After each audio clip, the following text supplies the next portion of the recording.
Even some of Saudi Arabia's staunchest defenders are tonight calling for a tough response by America if the Crown Prince is found to be connected to Khashoggi's murder. That's leading to reports tonight that there's a wedge between President Trump and some in the GOP on this issue. Let's bring in Senator Lindsey Graham, member of the Senate Armed Services Committee, and someone who's been very vocal on this story. Senator, welcome. Thank you. You've talked pretty tough about this. I mean, there's still a lot of fact-finding to do. What does your gut tell you? Because we know what some of your fellow lawmakers have said. Number one, the Crown Prince is 33 years old. There's a reason you can't run for president until you're 35.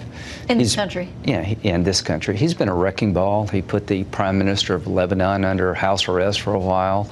He put an embargo on Qatar and didn't tell anybody in the world about it. You know, one minute he's a visionary leader, the next minute he's putting women in jail who protest. The man killed in the consulate in Turkey was a critic of the Crown Prince. Are you convinced now that he is gone? He's been murdered? Oh, absolutely. You don't have to be Sherlock Holmes, my favorite line, to figure this out. He goes in the consulate, he never comes out. We have intel that Saudi Arabia, the Crown Prince, was annoyed with this guy. They lure him. Where did these 15 people come from that landed in Turkey, went to the consulate, and left?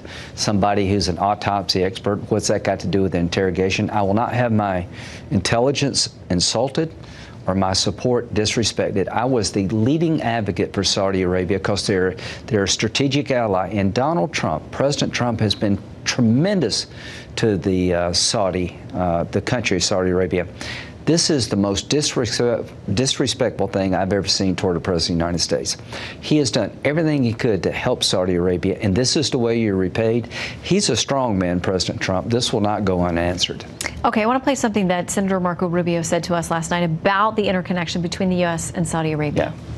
Yeah. I think the bigger issue here becomes the role they play in our Middle Eastern strategy. And the administration, and I think wisely, that had built them as a key linchpin against Iran and their ambitions and their expansion in the region. That's endangered now. If they did this, it makes it impossible for us to work with them closely in the short term until something's done about it.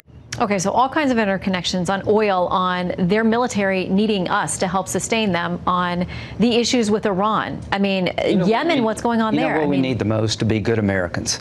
We deal with people who are bad because sometimes we have to, but these are allies. This shows tremendous disrespect for me and President Trump to put us in this box. You can't take criticism at all to send a assassination squad to Turkey to kill a man on foreign soil in a consulate in Turkey violates every norm known to mankind. Freedom of the press, extrajudicial killings. This all originated from the Crown Prince. I'm convinced of that. The president needs to be measured. I get that. But the world is watching us. They're not going to join Iran and Saudi Arabia. There are plenty of people in Saudi Arabia that we could have a good relationship with.